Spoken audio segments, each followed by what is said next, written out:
Hey everybody, my name is Aiden Mattis. Welcome back to the Lore Lodge official podcast. Today we have a very special guest who is going to give us some insider info on something that I have not been able to get much insider info on because, well, I don't join cults generally, except for the one that I joined.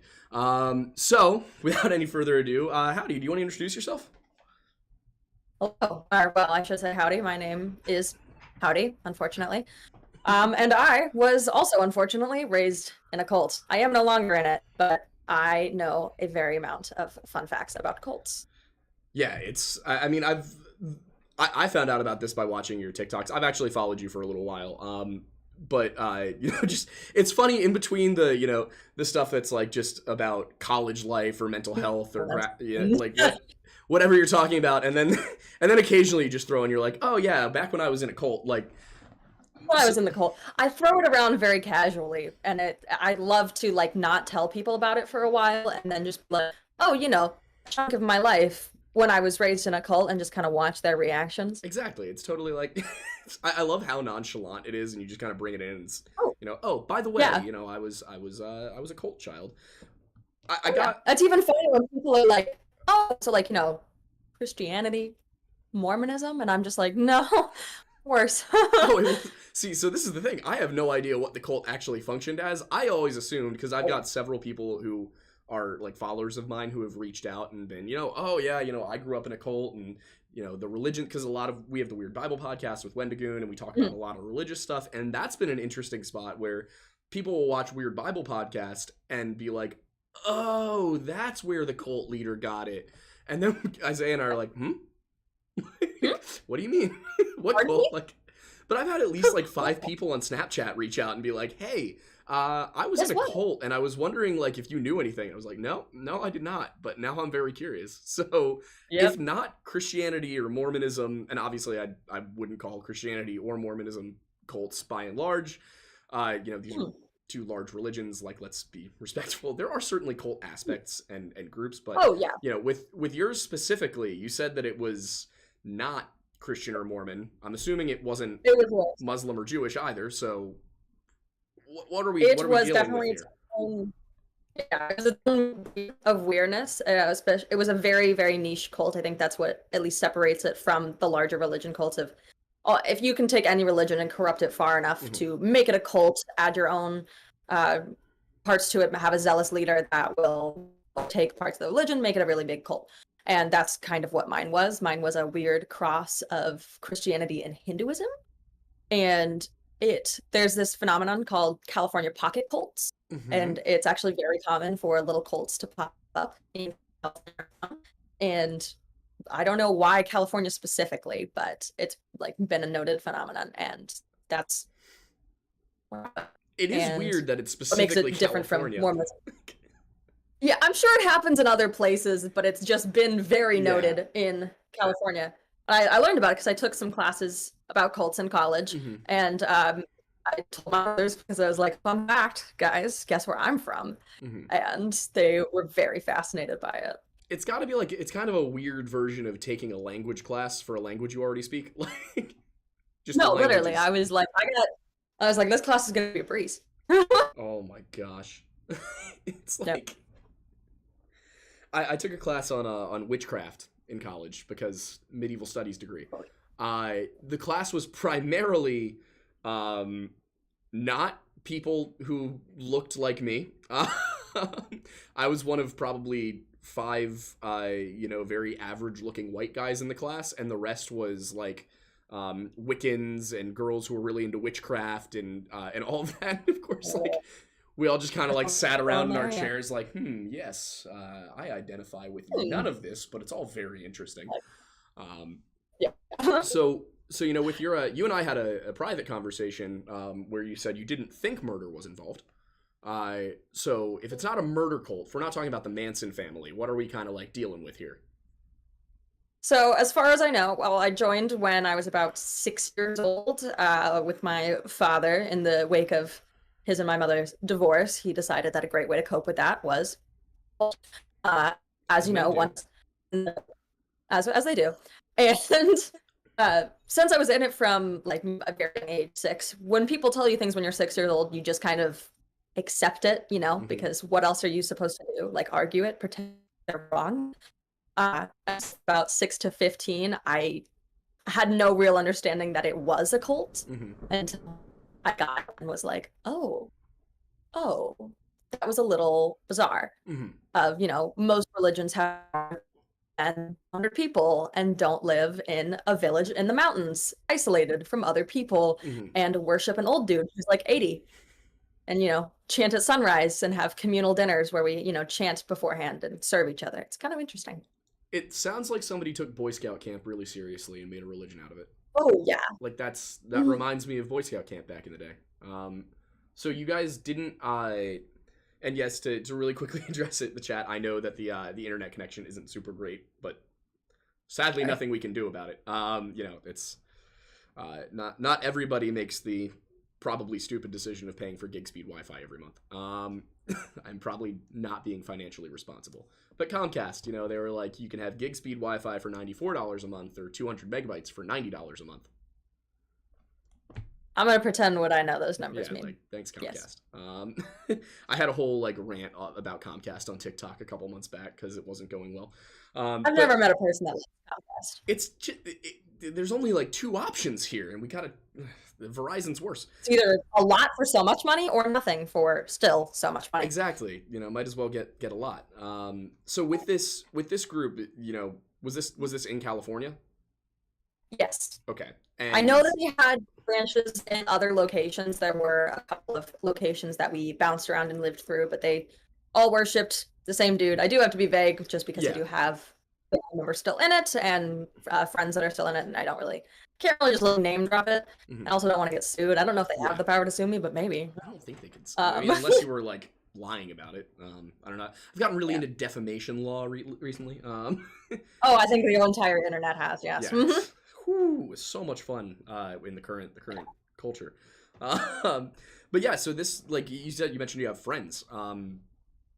Have you discussed with them that they're in a cult? Do they realize it? Are they in denial? Like, are they okay with it? I'm not in contact with all of them still, but I do have like one other friend who her family got out and she's not participating in it anymore. And we've kind of discussed it occasionally, and we'll just be like, that was weird, right? Like, why did we not put together that was not something normal people do? Yeah. So what was the realization? Like, how did it dawn on you that this was not a normal, like, religious group or village? It was a cult.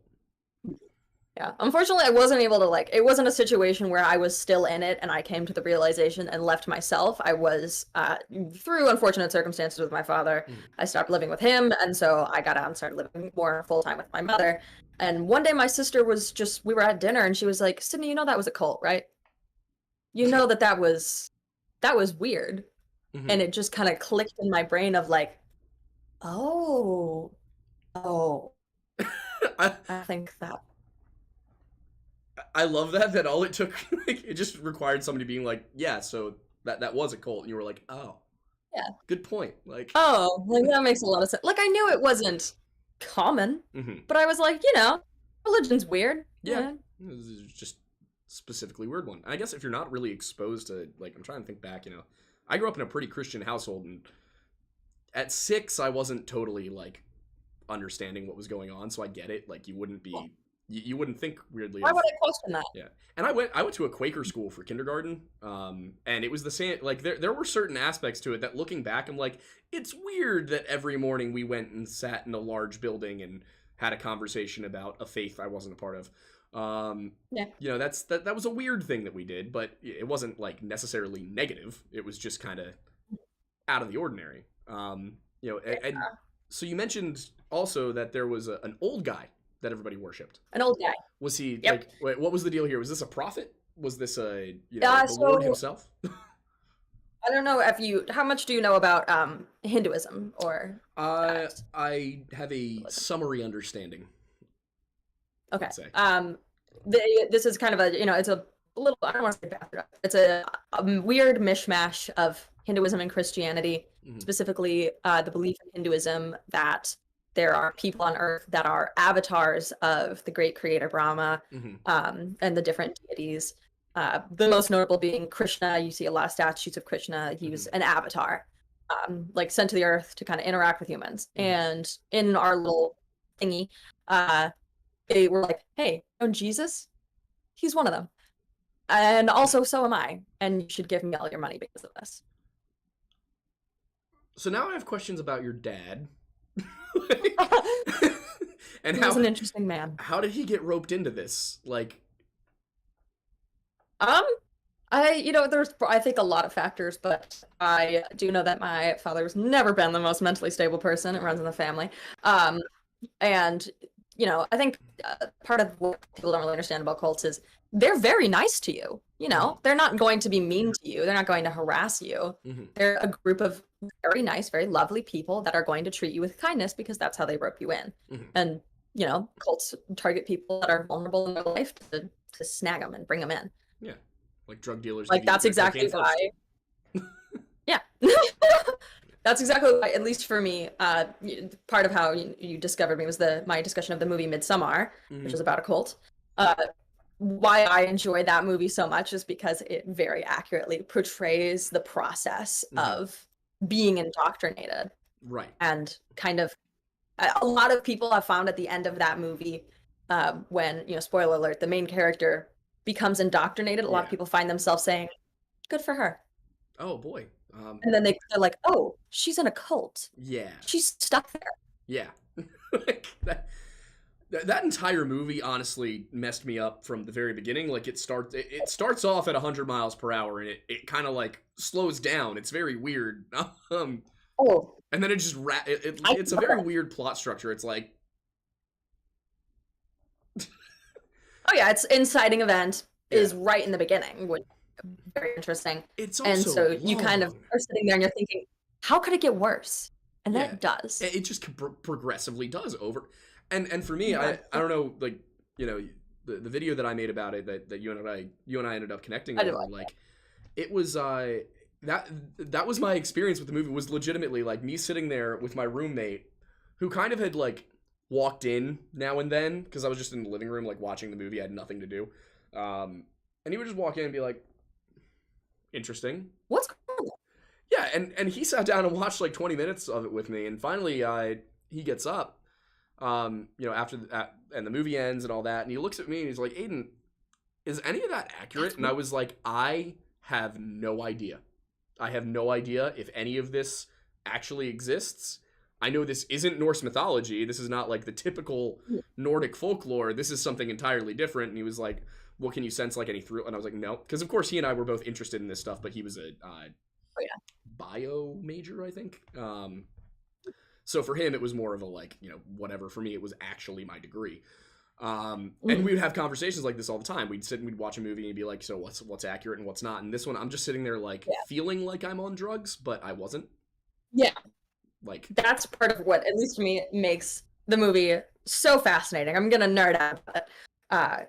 The whole structure of the movie, it's meant to be sat and like watched through all the way because the movie itself is, as much as it's trying to indoctrinate the characters, it's trying to indoctrinate you. It kind of exhausts you with these bright colors, happy people. They're so nice to her. They're so nice to you. And then they'll show you something graphic and horrifying. And then, oh my God, they're so nice. Look, they're taking care of her. Something horrifying. And then, oh my God, she's May Queen. She's won this amazing thing, and they're all fawning over her. Graphic death. And so it's very much is meant to bamboozle you and kind of almost justify the deaths in a way too, of like it very much wants you to almost think the harder people are the good guys. Yeah, exactly. Like, and that you're crazy for thinking this is wrong. It's and the way the movie it ends very much job. like pitches that to you. It's like, look how happy they all are. This is great. And meanwhile, you're like horrified and stunned. She's covered in flowers, It's artistically though, from a film perspective, it's such a good juxtaposition of like the darkness of the story matched with the brightness of the colors, and everyone's smiling and giggly and happy, and like, and of course there's the one scene right before the climax of the movie that they just really like threw everything at you all at once. I recommend people watch it, but I would also recommend like being in a very stable state of mind while you do. Maybe in a large group of people who can keep you grounded. There's an amazing video on YouTube, which is part of like how I came to understand the movie better. Was it's I think called Midsommar Brainwashes You. And that's like, I find a lot of times for horror movies, I will watch or read a summary of it beforehand so that I'm not terrified and I'm more fascinated when I watch it. But Midsommar's definitely got layers upon layers of psychology and cult being thrown at you. It made psychedelics even scarier for me as a concept. It was like, I always knew, if you do psychedelics, I just took them so casually. You can have a good trip or a bad trip, but after watching that, I was like, this entire thing is it worth like it? Is it worth trying? Yeah. Like, is this? I don't want to take that risk. God, no. And of course, it was offered in college because it's college, and I went to a huge state school, so like, and I just remember sitting there at like parties, summer after senior year when everything was kind of weird. And I knew a lot of people. A lot of people lived on my floor who used a lot of psychedelics, acid, DMT, shrooms, all of that. And I just remember like there were a few times where I'd like go in and trip sit because they all knew I wasn't gonna do it. And I would just sit there and like watch these guys being like just totally out of it and like zoned out. Oh my God. It's amazing what a couple of chemicals can do to the human brain. It's wild how like, when you think about it, if you were going to try and convince people that you're God, that would be the exact way to do it. It's a great way to do it. Yeah. It makes it it's a like, great way to get someone complacent as well as hooked. It's so easy to like convince people of stuff too. Like I would just mess with my friends. Even if people 100% like believe you, they're gonna want to get high again. Exactly. They're gonna want to keep doing it. It's and they'll believe you eventually. And you said you said in your video, which I thought the take on the whole like she's a number, but she also like I thought that that was really funny. Oh God, yeah, no, I was like literally I made so many of my friends watch Midsommar, and the whole time I'm sitting there and I'm like, we did that. We were like that. Oh my God, that's just like when I was like, this makes me feel at home, and they're just sitting there concerned for me. Yeah, exactly. Like, why are you identifying with this? No, literally, it's like a comfort movie for me, and it's bad. I really shouldn't use that as a comfort movie, but I'm like, it's familiar. There's a lot to unpack there. Oh, I know. I am not a therapist. I have too many of my own problems.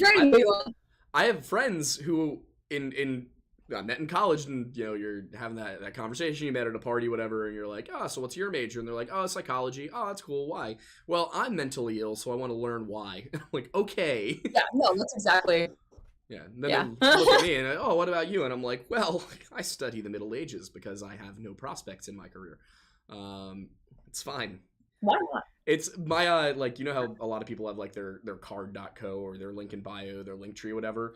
Mine literally says at the top, what are you going to do with a medieval studies degree? This, like, because that's just all my friends in college. What are you going to do with that? What are you going to do with that? I did not know, and here we are. It went great. Suck it. Now guys. You're talking to me about exactly. It's a great pipeline. I get to talk to cool people about cool stuff every weekend, and I get paid for it. It's phenomenal. I love it. That's a wonderful career choice. But I did want to ask because you mentioned in that video that like you point out the things that are similar. What were some of the things that were different? The base religion definitely is different. So obviously there's different traditions and different ceremonies that they had, but again, it was more the general attitude than the structure that was very similar. Well, they all did sleep in a shared room. Okay. We didn't do that. Somebody did just ask that in the chat, so good. Good. And as far as I know, I say as far as I know because a majority of my time that I was in this cult, I also did kind of have one foot out of like, I still did see my mother and spend time with her. I wasn't completely 100% isolated in the cult, as well as the fact that I was in it majority as a child. And I don't know, if you look at the weird scenes of like Midsommar, you don't see the young children around. Right. They haven't been introduced to that yet. So there could be some stuff that I don't. That with children around. True. That's a good point. But I mean, The Shining. Yeah. They can make it work. Yeah. I saw The Shining for the first time when I was 23. It took me a long time. Yeah, it was last year. Like, I find that with a lot of classic movies, I'm like, people talk about them so much. I'm like, do I even have to watch it at this point? You know? yeah, exactly. I knew everything that happened by that point. Yeah. But my But girlfriend at the notice, time was insistent. So yeah. that was our. You want to take a guess though? What that was our movie for? Why were we watching that movie? Valentine's Day. Christmas. That was our Christmas movie. I adore that. Like, did that make me even more attracted to her? Yes, absolutely. But is it ridiculous in hindsight? Yes. So the So yeah, there's a lot in the cult that Yeah. I think that I might not have witnessed because of my age. I 99% sure there was no unaliving or specific violence involved because we're also vegan and just like Alright. very, very earthy, very vegan cult. life is sacred, you know? And so It's almost I like find it, Jainism influence in there. yeah, there was a lot of mismatch religion. One thing that like my cult that didn't have that a lot of cults have is like they will say all other religion is wrong, and ours was more like everyone's right in their own way. Like pantheism or omniism. A little bit, yeah. Got it. It was very like, oh, your ideas are good, sweetie, you know. Yeah. But like that. Yeah, there's definitely like I believe something to that line of thinking. I don't think it's horrible, but like Yeah, but the idea that again, all human religions stem from some sort of like early belief system and it morphed around the world, like that I can see. But definitely. I mean, have you ever seen a thunderstorm? Can you imagine not knowing science and then just seeing lightning? Like, I completely understand why. It makes sense. Yeah, Zeus got it. Yeah.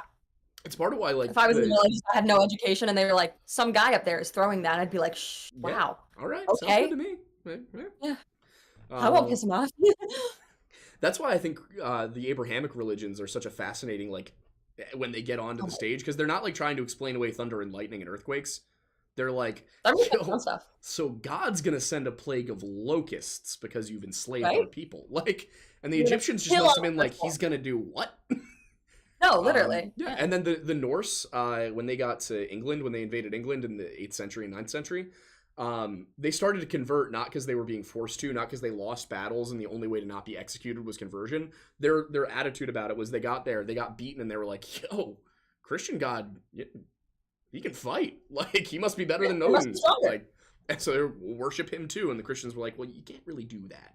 You gotta pick one. Like, but religion as a concept is so fascinating, and the way that cults develop, and cult for a long time did not specifically mean a negative thing. It's much like, a lot of these words we get from like Greek, they had a different meaning to the Greeks. Yeah, the cult of Dionysus, the cult of Hermes. It just meant like your specific group of people who worshipped a specific deity. And then of course over time, the social connotation of cult has definitely evolved over time. I think that's also very difficult. Like, why I find it difficult to like describe my cult to people at first. Like, I say I was raised in a cult, and a lot of people jump to societal things. Like a lot of people label Mormonism as cult just because it's a very tight, very specific religion. And I have to be like, no, it's a lot more niche than that. When I say cult, I mean like horror movie definition of cult. That's why I loved seeing Midsommar, because when people ask, I can just be like, have you seen Midsommar? Like that. See, that probably like throws people for a wild mental loop though, because they're probably like, oh, okay, like that, and then you gotta explain. I obviously clarify, but it's a good way to get the like basic branch of it down. Of like happy people on the outside, but there's something funky going on. I will say, and this again might be a little bit of a spoiler for people who haven't seen the movie and plan to, so just be aware of that. There's lots of spoilers. But I'll probably put a spoiler alert in the description after this. But there are certain parts of that, like the people. What's the age again? It's like 72. It's like a very specific 72. age where they go and ceremonially jump off a cliff. That's actually one of the parts that I was like, oh, okay, I recognize that. That is a real thing. Yeah, because whether it was jumping off a cliff or just kind of wandering off into the woods, when in a lot of northern didn't want to be on your side anymore. Once you reach the point where you required more care than you provided, it was just seen as ethically the right thing to do, to go live out the rest of your days where you. That's actually in a lot of religions. Yeah. So that was one thing that I was like, oh, okay, I recognize that one. Like, cool. You did mention, did you say that you guys did all sleep in one communal room? No. Okay. That was one thing that we did not do.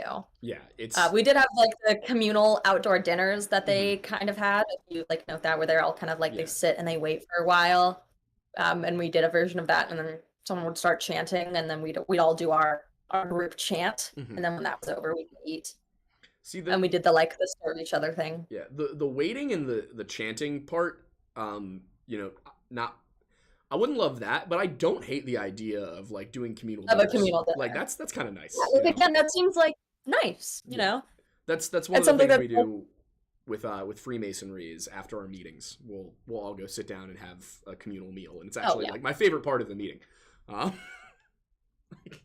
Because for me as a younger guy, I'm sitting there and I just get to listen to stories, and I'm like, oh, cool. Like you fought in Vietnam. Like, tell me about that. What was the Gulf War like? What was it like starting a business in the internet boom? Like I get to hear all these really cool stories, and of course eat hoagies because what else would we do outside of Philly? It's like hoagies and pizza every single time. People talk about how the Freemasons are secretly like running the world, and in reality, we're like, okay, so what kind of toppings do we want on the pizza? And we spend 40 minutes debating it. Mushrooms, come on. See, that's the thing is I like mushrooms, but Dave next to me likes anchovies, and now we get plain to please everybody. Because God forbid we just order a whole bunch of different pizzas. I don't know why we struggle with this. We're all grown ass adults. Why don't you just get like a bunch of toppings? Why don't you have like a topping bar? See, this is where the all men thing, the no women thing, kind of bites us. Is no thinking about the smart stuff. It's just all utilitarian, all immediate. How much can we possibly do? With the chanting thing. What, go on? The chanting thing. Oh, sorry. I was going to say, that's one thing about the cult that I can say is, at least there wasn't a lot of sexism, as far as I know. That's good. And no homophobia. Interesting. There was actually quite a few lesbian couples. Uh-huh. I mean, it kind of makes... It sounds like it's kind of like it almost took, like, the 60s hippie stuff and very, made it more very organized. Much. Like, with the veganism and the communal dinners. Yeah. Also, I think the fact that the chanting and dining together thing, like, it's... When Midsummer shows it to you, you're like, oh, that's so weird. They're all like sitting around waiting. And then I think about it and I'm like, I grew up in an Italian Catholic family. Like we said grace before every meal. Like, I'm not sure why this appears as being so weird to me when in reality, this is something that's totally normal for Christians and Jews. And I think Muslims as well. Like we all say grace of some sort. It's a very common thing of like, what draws the line between a cult and a religion is, well, if I describe my religion to you in a very specific, vague-ish way, it sounds a lot like Christianity, and I can make it sound like a lot of other religions by the way I describe it. And so the difference is a very thin line. And a lot of people... I was just going to say, how'd you guys do school? So I was actually a part of like a regular school. Which was nice because I had split custody between my mom and dad, and so I was registered at a regular school, but there was a school specifically in the cult that some of the children went to. And I remember being very jealous of being like, why can't I go to our school? Why can't I go to the cult school? Yeah, the reason was it's expensive. Wait, actually? Oh yeah, no. Everything in this cult, while it sounds very like communist hippie, everything was expensive. Everything costed money. The point of this cult was to get people's money. I'm just like trying to think how that functions. It's like all those like self-help books online and all the dietary programs are telling you this is the way. Just give us your money. Right. But like what were they spending the money on? Cult stuff. Wish I could tell you. I appreciate that they at least like, brought it back into the community in some form. Oh yeah. Like we definitely we had infrastructure that was a school. And weirdly enough, we did have the internet. So in between, our sunrise sessions, I would also go watch Harry Potter. So that's so weird. It was very, very, but that's also part of why I never realized for so long. Yeah, because it did. I guess if they had really worked to keep you away from everything, then it would be more suspicious. There would have been some moment where you went to school and people were watching Harry Potter in study hall. You'd be like, yeah, I was like, I want to watch Barbie movies. I'm 8. Yeah, like that's wild to me that they just were so chill with you guys being out and about in the world. Like, did it take any cajoling from your mom or? I don't know exactly. I only recently found out that during the time that I was in the cult, my mom had lawyers looking into getting me out. Oh, Uh, and so it, was a messy situation with custody and everything. And mhm, so that's, why I was still in it. I don't really know. I mean, I definitely would have people like trying to encourage me to be there more often. I know that mhm, they had like specific summer programs where I would spend more time with my dad over the summer because mhm. look, it's this fun summer camp. And things like that. They were definitely trying to make it appealing to me. Yeah. What was the custody situation like? Like, how much time did you spend with your dad in the cult? It would depend a lot. It shifted, and part of I think of like how I slowly started to get out was I was almost 50-50 split, but more time with my dad over the summer until high school, which high school started really early, so it didn't make sense for my dad to commute me to the high school. So it made sense for me to spend more time with my mom. Hmm. And then it started to develop that like I only saw him every other weekend, and then I spent like I wouldn't want to go to church because I was exhausted, and I was Hmm. like, I don't want to wake up this early anymore. Hmm. I started developing a personality. Yeah, like as one does at that age. As one does as a teenager. Was was there like a gradual shift over to normalcy for you, or was it kind of stark change? It there definitely was a gradual shift, and then all of a sudden there was a complete Hmm. cutoff. Um, like, and again, it wasn't super like my decision. I didn't sit there and go like, I'm no longer going to go. Hmm. Unfortunately, my father tried to, Ah, and yeah, so yeah, and so I did. It was like, oh, I cannot live with him anymore. yeah, probably not for the best. Probably not the best. Yeah, but I'm doing great Yeah, now. I mean, So it seems like you're doing all things okay, and having all the things normal considered, college experience of existential dread. 2 years of therapy later, here we Yeah, are. exactly. I mean, you come across as like I would never guess talking to Yeah. you that you grew up in a cult. So it's like Mhm. that's what's so fascinating about it for me because I never went through that period of like readjusting to society. Like I went to a charter school for 4 years, and that was weird. Getting back into public school for like 5 minutes, and then by the time I went to college 3 years later, I was like, oh, okay, I'm a normal person. Um, I think I definitely like a lot of the like weirdness that I did mhm, exhibit at first. A lot of people brushed off on like, oh, she's a middle schooler mhm. Like, because I was a middle schooler. I wore a cheeseburger backpack from Steven Universe. Like, mhm. Yeah, so they were like, so then when I would say other weird stuff, they would just be like, okay, right. It's like you know. that's just her. They're like, what else? What can we do about that? Yeah, it's. I mean, I'm trying to think like if a middle schooler did run up to me and say something like slightly weird about their religion, I probably would just brush it off as a misunderstanding. Like they Yeah. didn't know what they were talking about or they were from a slightly different sect. Like it wouldn't occur to me, especially if things are done in Christian terms, which it sounds like was that what it was more like you were looking at more of a Hindu actual religion with Christian terminology? It was very interesting. Of like Jesus was a big part of it, and there were crosses, but then there was also other people and Hmm. like the dude that was still alive and like Yeah. I met him. And so it was very, very interesting. And like I would be told bedtime stories that were like Hinduist folklore, but then Hmm. also like Cain and Abel. And it's just like, Yeah. okay, interesting. I mean, I guess Hinduism isn't necessarily exclusive of something like Christianity necessarily. Oh yeah.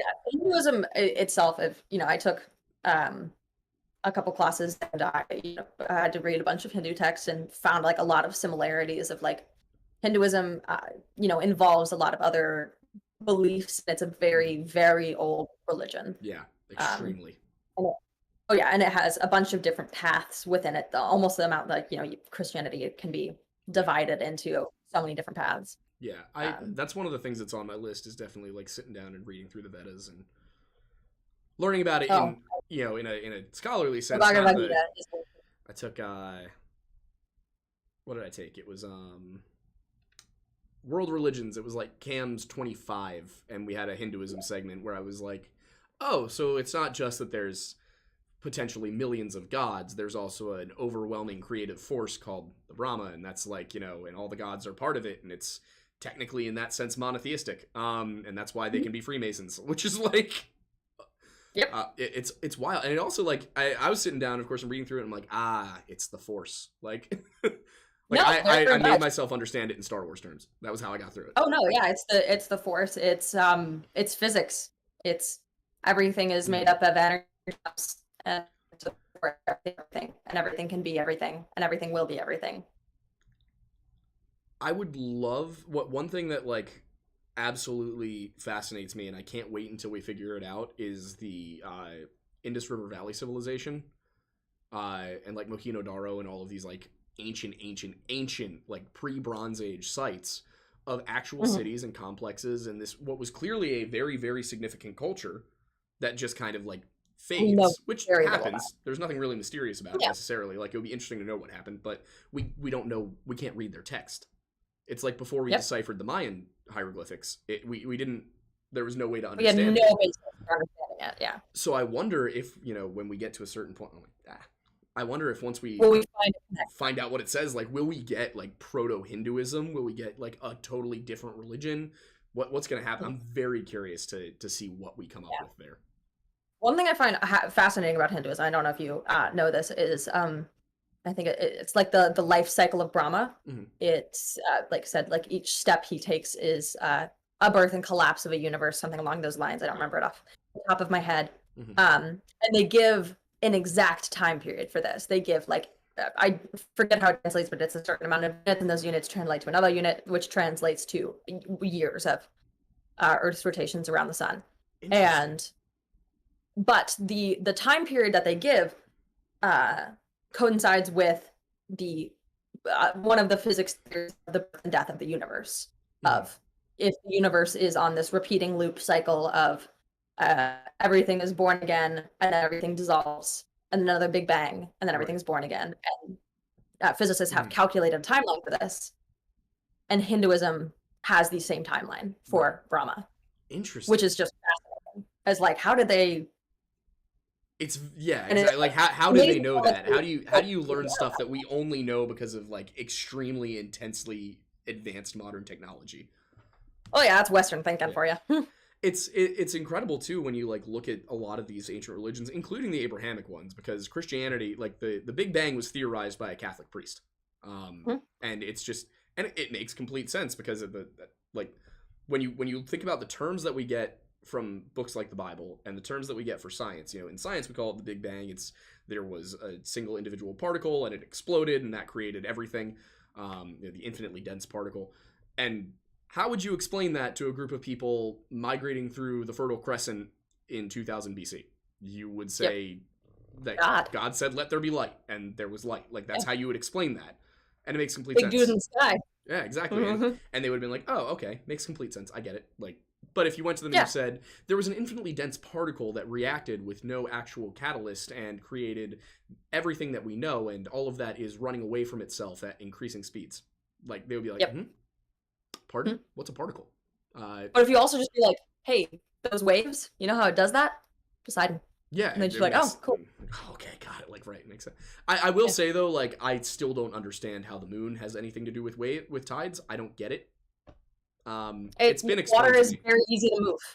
Yeah, it's like, I always, my entire life, I was under the impression that it was the moon's gravity that did it, and I found out like 2 weeks ago that in fact the sun's gravity also has something to do with it, and the water is moving in an ellipse around a sphere, and there's all these like complex physical things going on. Like, if you take like a bowl of water and you put water in it, and then you just like go above it and you just like inhale really hard and it pulls towards you.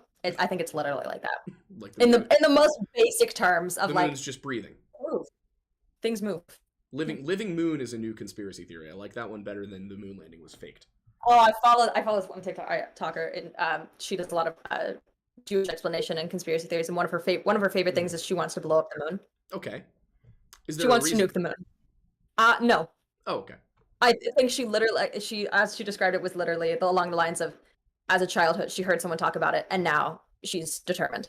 Yeah, when just. And I think it's so, like, I just on my For You page a little bit ago saw her wearing a t-shirt that it's like the NASA logo, but it says nuke the moon. It's great. I watched a movie ages ago. It was like an 80s made for TV movie where they like had to nuke an asteroid or something. Oh, I love that. I just wonder what was going through people's heads, like pre-internet era. It seems like People are scared of nukes. They're scared of asteroids. yeah. Asteroids scare the hell out of me. Oh, Like, they're terrifying. There's nothing we can do about them. exactly. That's the part that gets me. Is like there's so many things out there that we can actually fight, and an asteroid is Welcome not to an one of anxiety them. disorder. And it's the kind of thing that there's absolutely no reason to even worry about, because if it happens, Because there is nothing you can do. yeah, like just make peace with God, and I don't know, have a nice drink, Yeah. let it all happen. Pet your dog one last time. Yeah, exactly. The Earth survived one big asteroid. I'm sure the rest of the planet will be. We won't, but Oh, we won't. We'll die. We will be fine. Everyone in the government will probably be fine. I'm sure there's some sort of weird bunker. Oh, yeah. It's, I wonder if that's what the Denver airport actually is like an elite, like anti-nuclear I love that war so many people have asteroid decided bunker. that there's something weird about the Denver airport. There is something weird about the Denver airport, and I will die. Have you on ever this been hill. in, oh God, what is it? The Minnesota airport, Minneapolis. It is weird. Is it? Just the way that it's set up, it's so large but so small at the same time, and just being in it. I've been in a lot of airports because I am cheap, and so I get a lot of like connecting flights. All right. And I've just been in a lot of airports, and that one is it's a vibe that I don't enjoy. I don't know if it's sinister, but it's not something I can name. Yeah. I was like, I don't like it here. I'm not welcome here. For me, what gets me with Denver, it's not Denver. any of the stories about how wildly over budget they were, the unused like maze of automated systems below it and all that. No, it's not that. It's the iconography. Because it's so many different things. There's Freemason symbology, there's Illuminati, there's Hermetic Order of the Golden Dawn, there's Christian, there's Jewish. Like, it's like they just slapped. I think there was maybe like a yes or no, like someone had like a checkbox of what would you like, and they like meant to hit no on everything and yes on one thing, but they got the wrong columns mixed up, so they were like yes, no Christianity, and so they were just like, oh really, okay. It's exactly what I would do if I was trying to confuse somebody. I would give them all the symbols they could possibly like look into, because then you've got to investigate every single one. That just means that there is a really big conspiracy theory, and they're trying to throw everyone off the trap, or by like announcing there's a conspiracy theory. So I have one of my followers is a contractor for the military, a PMC. Are you about to talk about Area 51? No, we're going to talk about the Denver airport. He's a okay. he's a mercenary. I don't know for exactly what organization, but he is from a private security company, and they it's weird that that's like kind of technically legal to me. Like I think it feels like something that only happens in movies. But no, it's totally normal, and like one of the oldest professions in existence is mercenary. So like by the way, that is one of the rules for becoming a Freemason. Is one of the reasons you join cannot be mercenary. Like you can't be paid to become a Freemason. There's no can I be bribed? You have to join of your own free will, and you have to join for the right reasons. And they will ask you the reasons, which is why I can't tell you what the right reasons are. There's questions that get asked that you in some cases you are given the correct answer beforehand, but that's kind of up.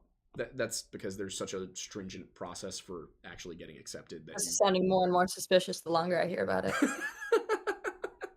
I have a tendency to call everything a cult, though, because I think it's funny, because I have like a moral point to stand on. I can just be like, cult, you can't tell me I'm wrong. It's one of those things that just like the more you explain it without actually being in it, the more ridiculous it sounds like a cult. And then once you're in, you're like, oh, okay, we're just kind of vibing. Like, this is nice. I like this. Yeah. I may be wrong. I may be in a cult, and I may just not know it, but I'm pretty sure I'm not in a cult. Except a lot of people said Penn State was a cult, and I gotta say that's much more of a cult than Freemasonry was. Like, fraternities and sororities, 100% cult. Oh my god, they're literally there's mini cults. Nope, they very much are. Except you pay to be in them. Instead I of think one of worshiping the a biggest god, signs it's of like people is they pay a minute, yeah, exactly. That's yeah, that too. Like but they can still reject you. Like you yeah, can pay to, like it's not like a Costco membership. It's like exactly. you pay to be in it, and they have to choose you back. Cost cult. It's like colleges. So it's like, will you please let me pay you money? Hmm. What? Yeah. I It's fun. find the whole thing so like so fascinating in that people will actually join these things. Um, Oh yeah. and Well, the that's because none process. of them look like cults from the outside. Hmm. It all seems like something perfectly normal, and it's usually a very slow process. Which okay, we're circling back to myths now Hmm. because I'm bringing it up. Go for it. Yeah, if you watch specifically the main character, Danny, spoiler alerts ahead, Hmm. and you watch slowly, step by step, how they indoctrinate her, Hmm. starting with Pele, um, bringing her into this cult. First of all, he's from the cult, he's from Hmm. Harga, but he is interacting with her in a normal situation. He's a college student Hmm. from this cult. He looks like a very normal person. He knows how to use a smartphone. He's sitting there, he's smoking with his buddies, Hmm. and so there's nothing outwardly suspicious about him. So Danny doesn't sit there thinking this man's from a cult, you know. Hmm. Um, and then immediately upon the arrival in Sweden, or is it Sweden? Yeah, Yeah, I think it's Sweden. Switzerland, Sweden. Um, um, they both start with S. And immediately upon the arrival, for drugs, Yep. fun. Um, and they are introduced to other members that also look very normal. They're wearing t-shirt and pants. They look like people that are just driving in and coming casually.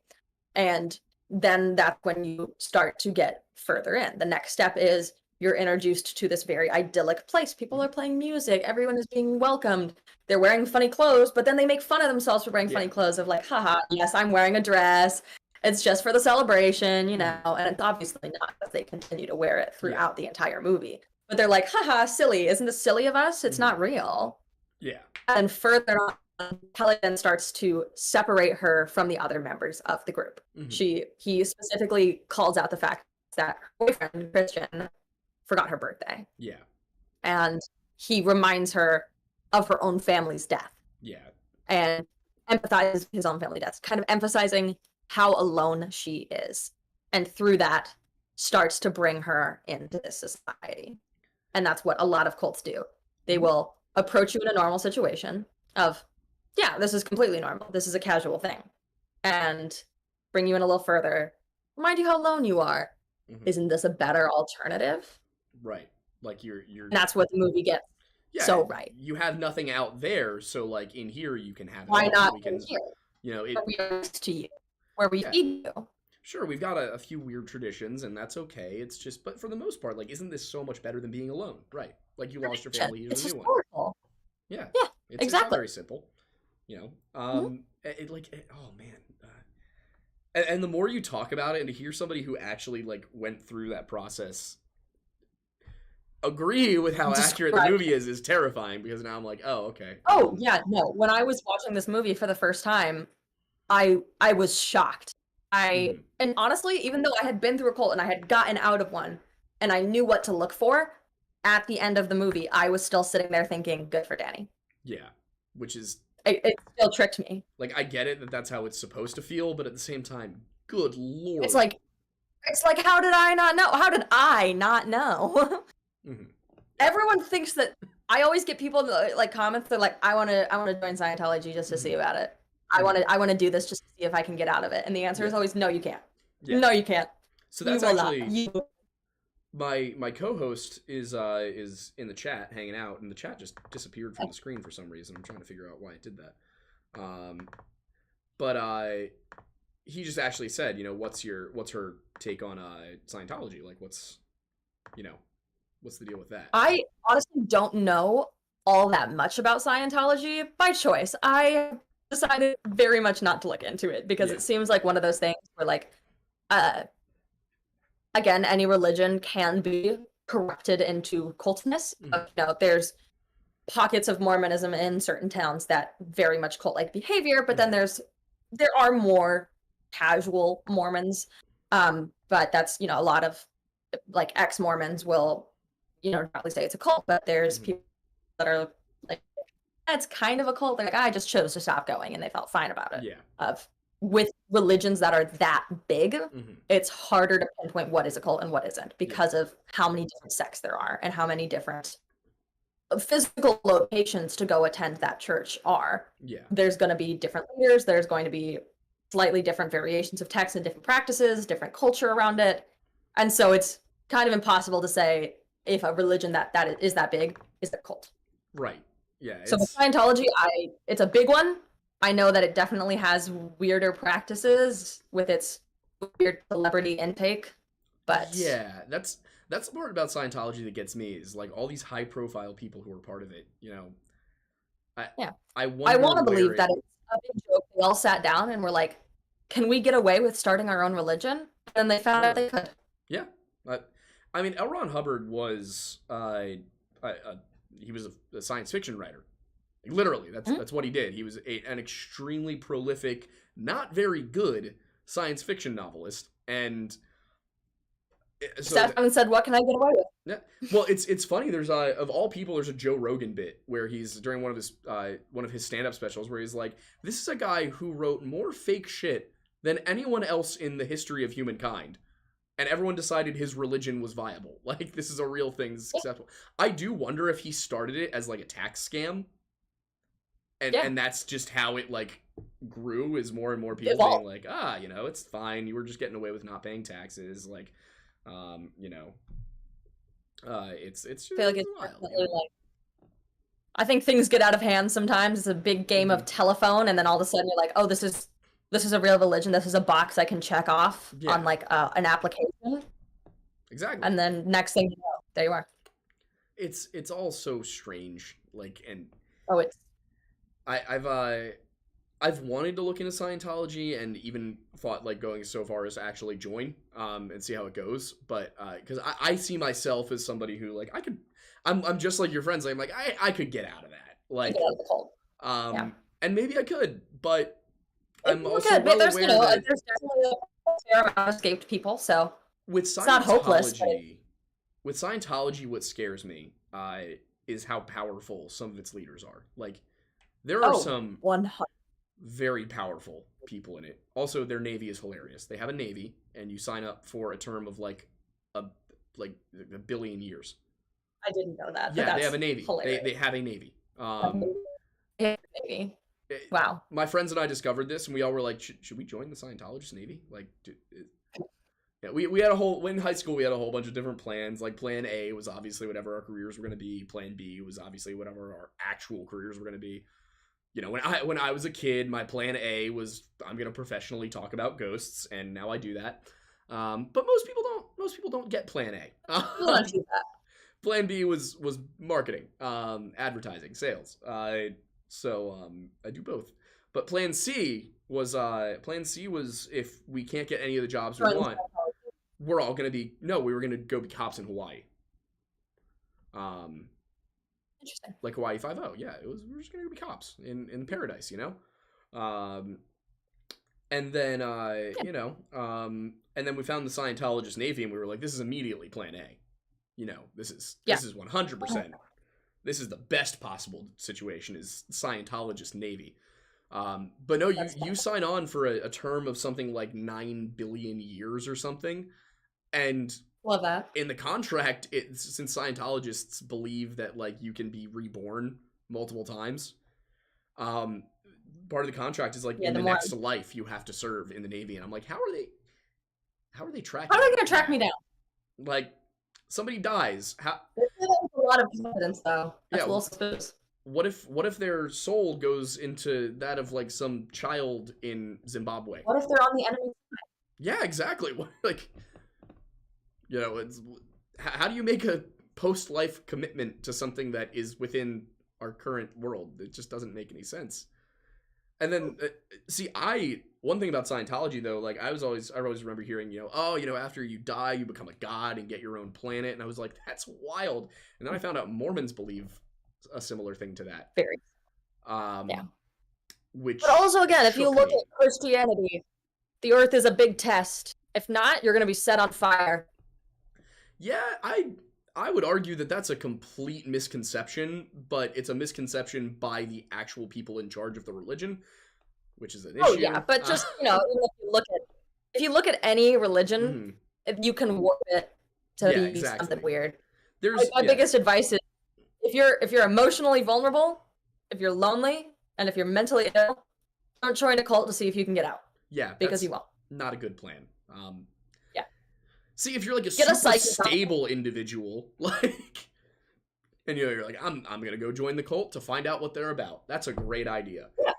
But if you're not a super stable individual, and when you think about it, like, how many of the people who are actually stable enough to try and pull that off have any interest in doing so? Like, exactly.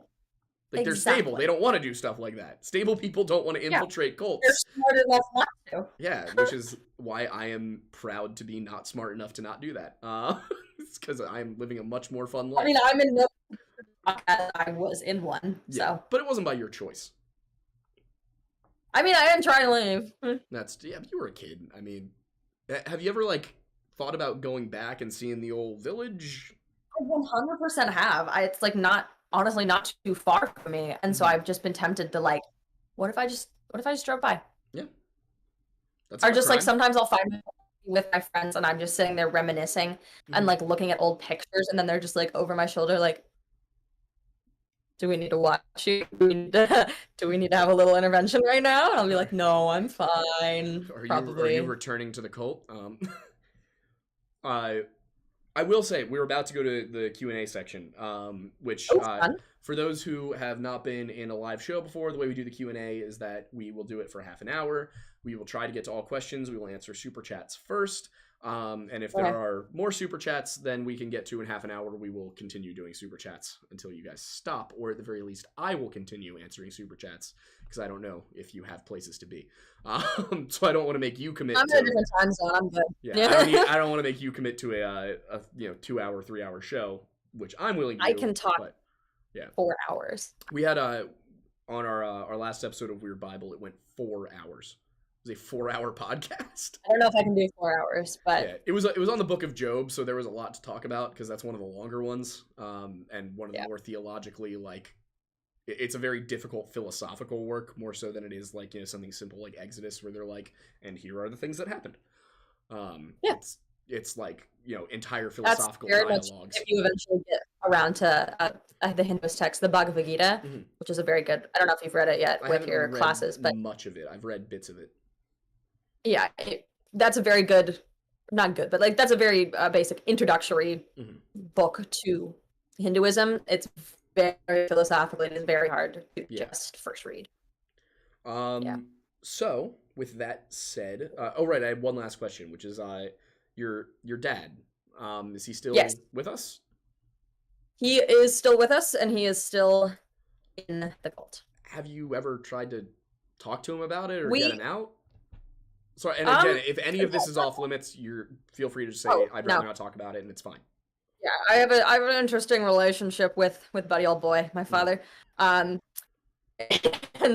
I definitely kind of have made it clear that like I want no part of it anymore, and that it's weird, and that he should send them his money. Yeah.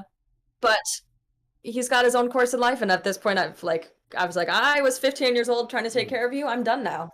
Do you still see him? Let me go get my degree. Yeah. Occasionally, very, very rarely. Yeah. So like when I have to. So it's not like not a totally cut off, never speaking to you again thing, but I'm not being involved in this. I'm as involved as minimally as possible. Yeah. And then the one final thing I had was because you mentioned you guys didn't sleep in communal chambers. Was it kind of a thing where like there were houses built for people, or did you have to buy a house in the community?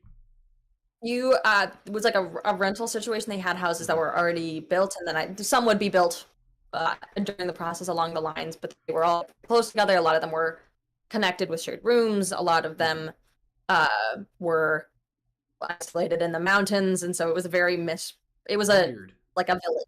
This is like the least organized cult I've ever heard of.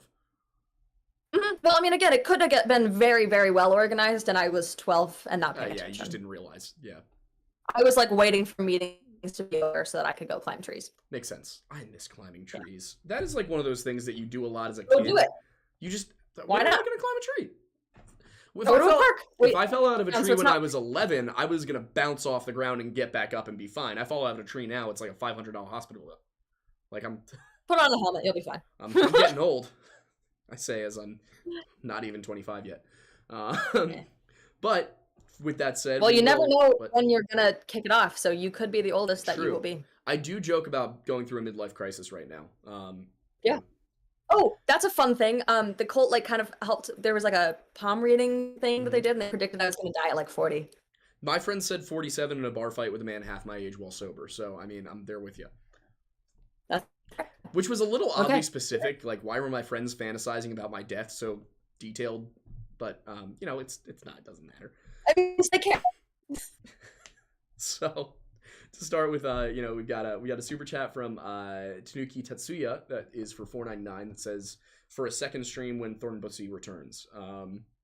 It's not really a question, but I appreciate the donation. Fair enough. Fair enough. That's one of our channel members, so it's fine. You know, we like to poke at the fans. The fans poke us. The fans actually, whenever I forget to update the Spotify, which I have been forgetting to do for several weeks now, they will send me just cursed images on Discord. So I'll just open up my phone to like horrible, not like graphic or like disgust, like not like not like the kind of things that would be criminal to send somebody, but like deeply Well, I uncomfortable. figured, Yeah, like, you know, a chicken like head. a glass of milk, like sitting on the edge, about to be tilted over. A little bit worse than that, maybe more like, you know, a like fake chicken head sewn onto a teddy bear that is grimy in an alleyway next to an upturned wheelchair. Just like, this is gonna be. Yeah, exactly. Like, you know, images that are disconcerting but not necessarily threatening. Fair enough. Fair enough. Heavy Burn Man says. Well, you know what? That could be a compliment. Yeah. For $10, Heavy Burn Man says part 2 with Thornbussy when. That is entirely up to when he's not in the Poconos. He's in the Poconos? Yeah, I was actually in the Poconos on Thursday. I was in the Poconos for about 6 hours. Why? Because we were supposed to be staying at a Verbo that didn't have AC. I will say nothing until they determine whether or not they are going to refund us. But if they don't refund us for the false advertising, I'm going to leave a very, very detailed review on TikTok of this company. Yeah, as I should. You know, when you have power, you're supposed to abuse it. 100%. Another from Tanuki Tatsuya. You haven't updated the Apple podcast since April. All of these are just roasting you. I know. That's a good point. I need to do that. Aiden shared the files in the co-host name is also Aiden. But yeah. You missed the opportunity to name something Aiden squared. We have been considering either a like just a daily like chilling podcast if we move closer together. He lives like 30 minutes from me at the moment. We talked about having a daily podcast called Aiden Squared or starting a band. The band one seems more likely at this point. Fair enough. I don't know what is being said right now. But yeah, I'm just reading through these, seeing if there's any questions that are not that are questions. Yeah, that are not chats. Let's see, we do have one. Daydreaming Boy just asked, "Howdy, why can't we eat grass?" You're gonna have to ask Hank Green on that one, but it's bad for you. You can eat it, but you shouldn't. Are you and Hank Green mutuals? Yes, we are. That's cool. That's cool. I'm jealous. No, it's my claim to fame. Hank Buddy over there. I call him by his first name. That's cool. Sometimes I'll call him Mr. Green, but then I'm just like, oh, my good friend Hank, because it's so course, funny. You know. It's wild growing up and like encountering people who you idolized as a kid, and you're like, this is a weird situation we're in right now. John Green, and you know, like I remember going to see The Fault in Our Stars in theaters with my mother, and now I'm like, I know him. Yeah, he knows my first name. Mm-hmm. It's a weird like. Oh my God, Taylor Swift has liked one of my videos. Actually. Yeah, Taylor Swift has seen my face. That's pretty cool. And acknowledged. I'm putting it on my resume. I'm trying to think who like the most famous person I've had comment or show up on something. We've had I think the most famous person to ever be on the show was Mr. Ballin. He was on like our 10th episode or something. Yeah, we got a pretty big boost from him showing up. That was really cool of him to do that for us, and give us some credibility early on. But yeah, it's weird like meeting those people, and you kind of get starstruck in a way, and then you're like, oh wait, these are actual like human beings. These are my peers. Yeah, you start to realize, no, this isn't like some sort of like special. When like Hank Green started out on TikTok and we first became mutuals, I had more followers than him, and I was like, this is right. Exactly. You're like, how does that work? How does this work? How do you end up in a situation where you're like more followed on a certain platform than an legitimately famous person? Yeah. All right, we do have for £2 sterling from History Daddy. By the way, History Daddy has a new video up on the I'm gonna butcher this pronunciation. Enfer la Mort, which is the big gray man of Ben Macdui in McAdooey. I don't. Scots is. I have a Scots Gaelic tattoo on my arm and still fail to pronounce half the language. Fair enough. Also, I love going out with this tattoo because people are like, "Oh, what's your tattoo say?" Chan Isle Egel Orm, and I'm like, "Yeah, that exactly. That's what it says." Close enough. You're right. But History Daddy does have a new video out, and y'all should go check it out. He's doing a great job with the UK folklore. Irisa Pumpkin Bear 7 says for $2, did they believe in karma? I assume that means the cult. Hindus not the or said. I lost you for a second there. You got really fuzzy. Me? Hang on. There's a connection issue. I'm gonna let that roll for a second. See when you come back. Okay, it looks like you're visible again. You were very pixelated, but now you're back. Am I? Yeah, you're moving. I can see your hands and all that. You're good. We did believe in karma, not as much in the westernized sense of if you punch someone later, something bad's gonna happen to you, but in the more Hindu follow your path sense. So yes. Yeah, there's a karmic balance, and eventually, you're judged on it. Not necessarily balance, but there's different kinds of karma, different paths of yoga. It's something that you do learn in the Bhagavad-Gita, but in the sense of there's a specific flow to the universe, and you won't you're not like go to heaven, but life will ultimately be better and easier if you follow the path instead of trying to from it. And like if you're born to be like a mason, then you're better off being a really terrible mason than trying to be a warrior. Got it. Yeah, that makes sense. That is how I remember it. Is there any, I mean, this is just my own question continuing on, but is there any, do you feel any connection to any religion at all, or have you kind of stepped away from it? I'm definitely still fascinated by Hinduism, especially the more classic version of it, because it's what I know the most of, probably. I've never read the Bible. And so I definitely know a lot about Hinduism, and I've taken a lot of courses on it, and so I definitely feel like if I had to gun to my head, choose pick one to call yourself forever, I would go probably something closer to that. But at this point, I do believe we came from chemical soup, and that when we die, we will become chemical soup again. All right. Chemical soup. Sounds tasty. Just to address something in chat, because it's now been super chatted. Thanks, Iz. Mattis, you have a message from Thorn Bussy. Let Mattis know I'm here. I apologize for only being in chat, but great podcast so far, and I want the band. Aiden, thanks. You are the other person that I can't play any musical instruments, but it's fun. I had a whole bunch of the friends I had here from Boston this weekend were all from music camp. We all went to Camp Jam together, which was the real life version of Camp Rock. And I'm sorry, I feel like I have to laugh at you a little bit for that. Oh no, it's totally worth being laughed at. It's a moral I can't say that I was better. Someone says that and you have to gotta make fun of it. It was fantastic. But the fun part was we had 6 people staying in my apartment all weekend who are all musicians. 4 of which were singers, and 4 of which were guitarists. And we also had a bass player. So we just kind of sat around and jammed all weekend. It was really nice. It made me miss being in a band. A little jam set. But yes, I know that you're here, Aiden. I've seen you commenting. I haven't just been ignoring. I don't even think I've been ignoring you. I think I even like referenced you being in there. Are you paying attention? Do we need to do a performance review? My mother asks, do you have any fictional writing about? Did you do any fictional writing about your time in the cult? I haven't done any fictional writing about my time in the cult. I'm starting to write more than I used to, and I've always joked that someday I will write a badass autobiography. You know, it's gonna be really cool one of these days. But so far I have not done it. It feels kind of weird to do so because again, still my mind can't really process how weird that was, and that other people would want to hear about it.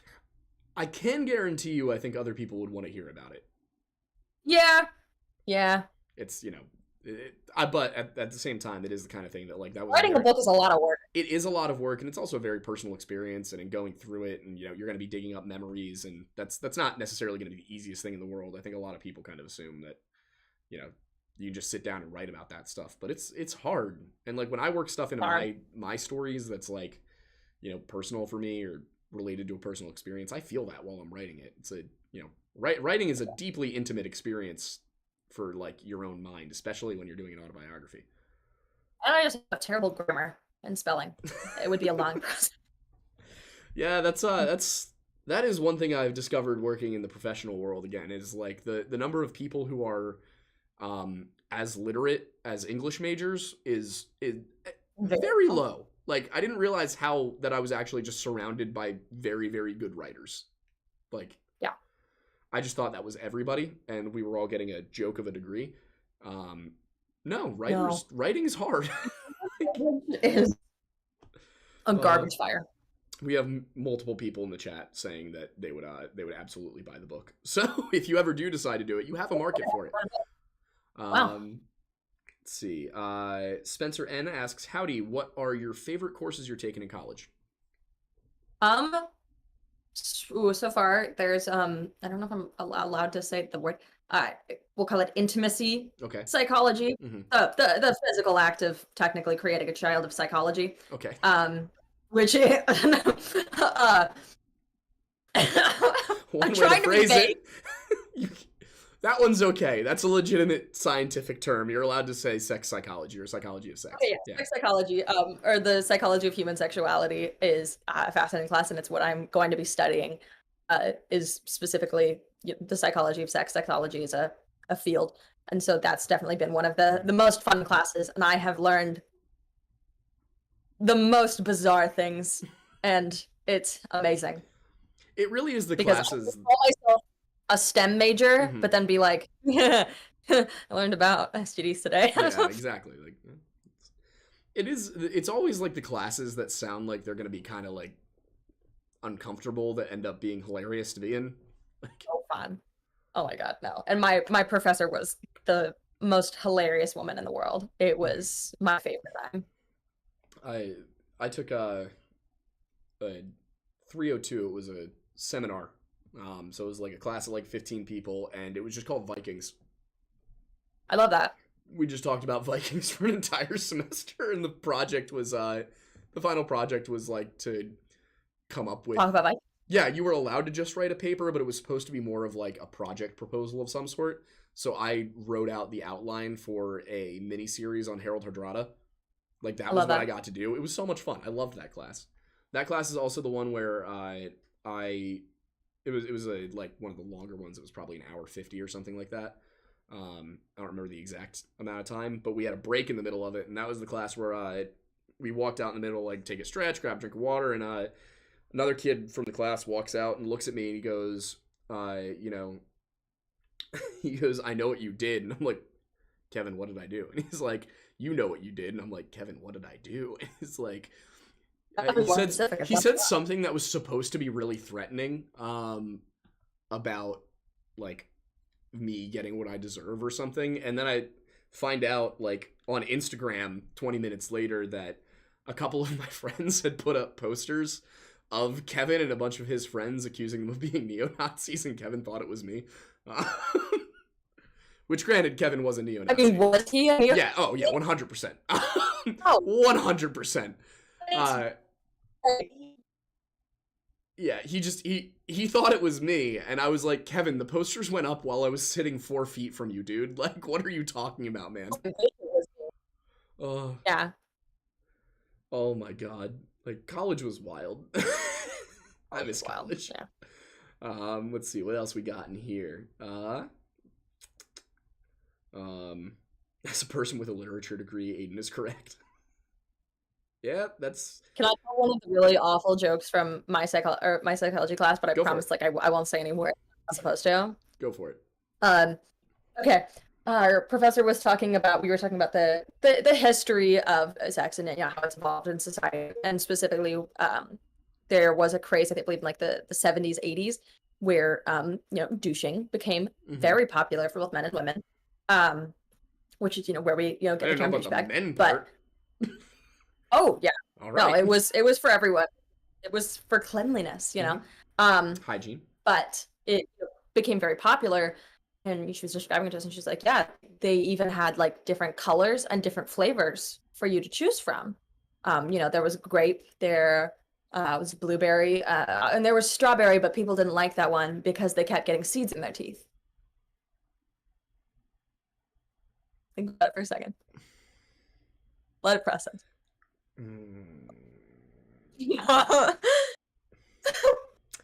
That one took me a minute. But it's worth it when you get there. Yeah. Speaking of jokes that are worth in a college class that I paid for. Yep. Oh, I loved. And I took notes on this. I wrote it down. That's the best part of college is like all your high school teachers are always so like professional and proper and everything, except the English teachers, who just get way too familiar with the students, in my opinion. I saw some weird stuff from English teachers, especially the male English teachers. It was weird. Like the male English teachers were always way too friendly with the girls, and the female English teachers were always really mean. Like, so neither one was a good option. But we don't need to unpack that. Yeah, but no, it's since my co-host, since Aiden is in the chat, speaking of jokes, I have one that caused him like PTSD that I told on the stream once. It took like 7 minutes to get through, and there was no punchline. I'm not gonna tell it again, but it was. Oh, okay. I can tell you it later if you want, but I'm not gonna waste people's time again. But at the time, it was really funny. I think it's in the episode it's in the episode with Dobby Cryptids, I think, from like probably October, I want to say, maybe September. Does he actually have PTSD? What? Does he actually have PTSD? Oh no, it's just he like in the moment he was so upset with me for telling a joke that took that much time. And anytime somebody mentions jokes while we're on the stream together, he freaks out. To this day. Let's see. What else? What have we got? Somebody does say. Let's see, where did it go? Oh, I absolutely adore her. One of my favorite follows. I believe that's addressed to you. Let's see. What else have we got in here? Looking for questions. I feel like this might be a terrible time though, but I need to get used to doing it. I feel like this might be a terrible time, but I feel like I need to get used to doing it. The ex-nay of the she. Ah. Apologies. Yeah. No worries. What is the one you go by? I am a they. Okay. Now we know. I won't ever get offended if I'm very offended. But I was just like. Yeah, I got you. I gotta get used to like actually saying it and not being a coward. Yeah, I know what you mean. 99% of the time, I'll just like accept it. I'll just be like, yeah, okay. I don't know why, but for some reason that has the same like vibe to me of when somebody misspells your name in an email and you're like, I just don't need to. No. Like, I could correct this. It's not worth the energy. Yeah, but if it's somebody I'm not going to be speaking to again, then it's whatever. Just like if you want to spell it with an E, okay, I guess. Like. Everyone in chat is saying tell the joke. I'm not telling the joke. I can tell a really long, convoluted joke. Yes, Aiden, it is the banana joke. Is yours also the banana joke? No. I can tell a very long, convoluted joke if I want to. Go for it. Currently, no questions. Um, I'm trying to think. I know a lot of them. I know also a lot of dad jokes that are truly atrocious, but they're very fun. sorry, I'm just like, okay, yeah, go for it. We're Okay, clean. this one's just a dad joke, and I Mhm. think it's really funny. I also, it slightly pertains to what we're talking about. How do you make holy water? I don't know. You boil the hell out of it. It's a solid one. That is solid. I thought that there was going to be something about like running it through a colander or something. No. That's just the Italian in me thinking of pasta at all times. Um, I'm not gonna lie, so- I am thinking about pasta right now because it's about the only Oh, I had food item I have in my house. I passed for lunch. It was great. Pasta's so good. Like, you know what I've found? Are you still vegan? No. If you replace the Italian sausage in like a meat sauce for spaghetti with chorizo, it gives you like a. It's weird. It's like Italian Mexican fusion, but it works. Yeah. Food is food. Yeah, I like cooking. Cooking's like a.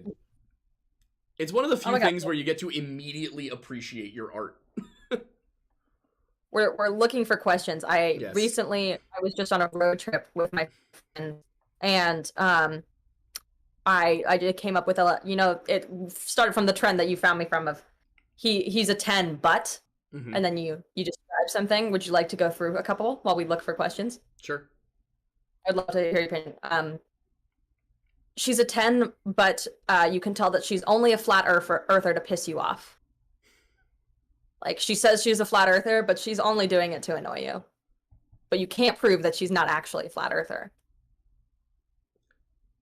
See, in some sense, that actually raises it for me. Like, I kind of think that's funny. Like, You can admire the joke in it. it might get infuriating, but for the time being, I'm gonna say I can admire the bit. You know, so I'd say that stays a 10.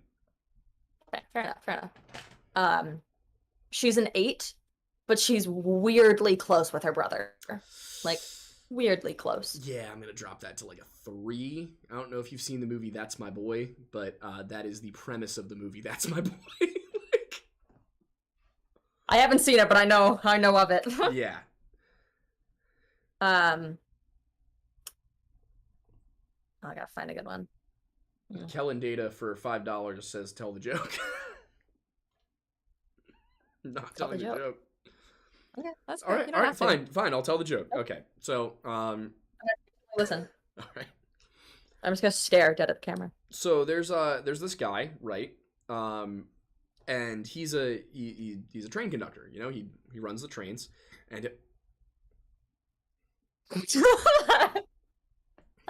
Sorry. Continue. He runs the trains, and one day, you know, he's going to the station, but he's not really paying attention. He's, you know, checking his phone and vibing, and just not really doing his thing. He's having a beer, just really going too far on the not paying attention, and he ends up running over some people because they're crossing the tracks, and kills a whole bunch of people. But it's determined to be an accident. They send him to jail, and sorry, it's not determined to be an accident. They send him to jail, and he gets sentenced to death because just so much negligence, and he killed a whole bunch of people, and it's just a horrible situation. And he ends up being sentenced to death. And for his last meal, while he's on death row, they tell him, what would you like? You know, we'll do our best to accommodate it. And he says, oh, well, I really want this red banana, but they're only good in Central Africa this time of year. So they send a crew of 10 men to Africa to acquire the banana, and they go deep into the jungle. Something wrong? No, this is fine. They go deep Continue.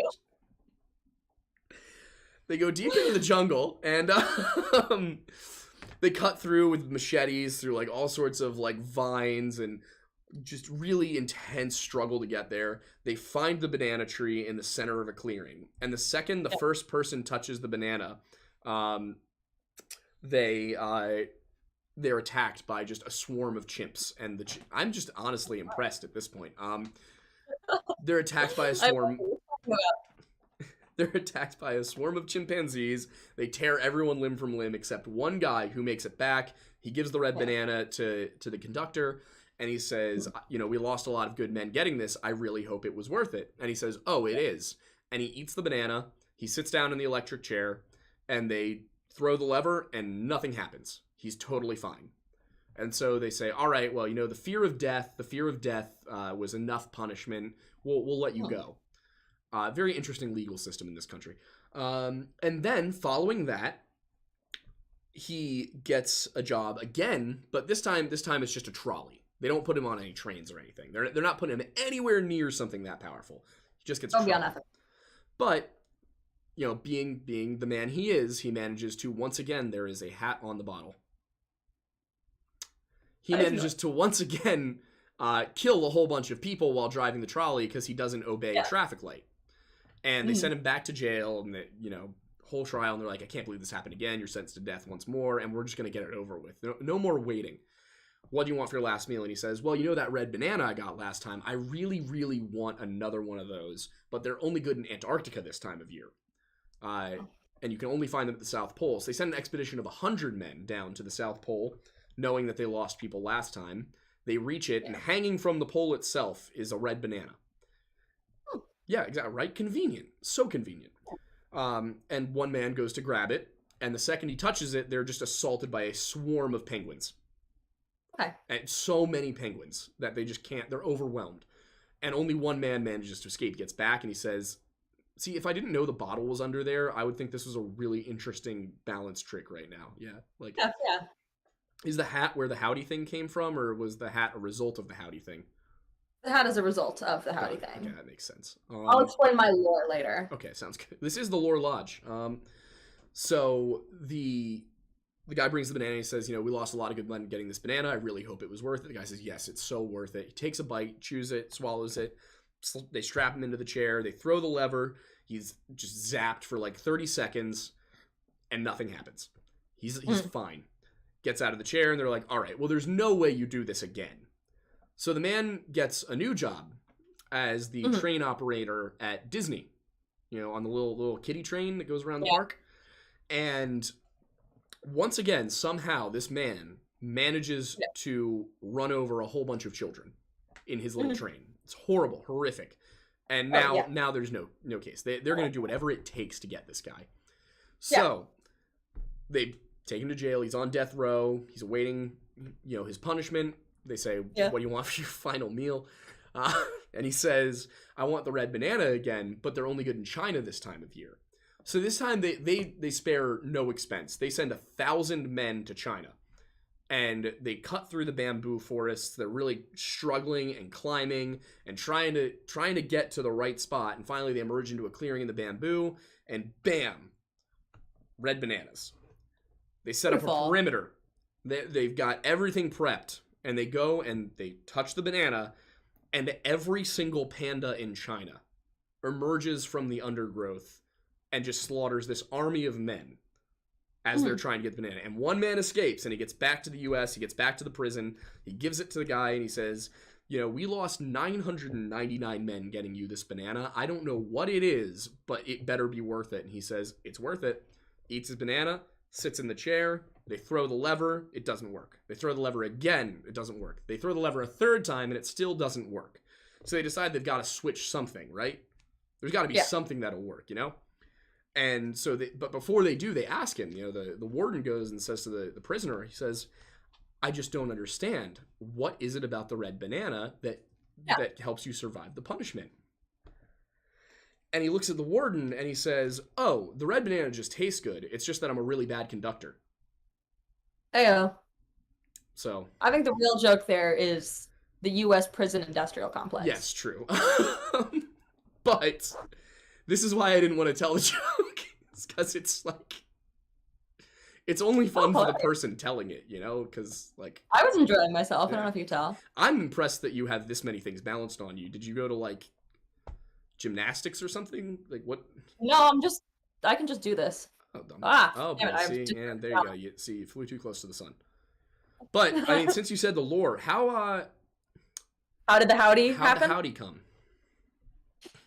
I was in a student government program in high school that I took way too seriously. Okay. And on the first day as my job in senior year, I got elected to the ASB officer position, which is very fancy and important. And everyone, there were 4 of us, and we each had to pick a theme and have our council of students dress up as something. And I chose cowboys because Lil Nas X had just dropped a song about cowboys. And so I wore a cowboy costume to school. And I said howdy a lot. And people started calling me howdy, and then it never stopped. And I was stuck with it forever. And you brought it to college with you. That's brave. Well, no, I did not intentionally bring it to college. I first brought it to TikTok, and then TikTok followed. Yeah, see, that's always the danger, is allowing TikTok to follow you anywhere. Yeah. Oh my god. Do we have any fun questions? I'm looking through right now. One person just said she's a 10, but she thinks Rome is fake. Peaky Blinder. 0. Immediate 0. We do not. I was having a conversation with my now ex-boyfriend of you know, would you still love me if I didn't believe in the moon landing? And it was a very long conversation, and we eventually agreed on if he thought that I genuinely believed the moon landing wasn't real, he was morally obligated to spend at least a full day trying to convince me otherwise. And if by the end of it he couldn't, he was well within his rights to break up with me. Okay, fair enough. Is that what happened? Because you said no. X. Okay. Unfortunately, because I feel like then I could sleep at night. That would be a really, really funny breakup story. Oh yeah, no, I'm known for my funny breakup stories. If you'd like to hear, that is kind of like part of your brand, I've noticed. What are the funny ones? Okay, the funny ones. I accidentally dated a man with a poop fetish.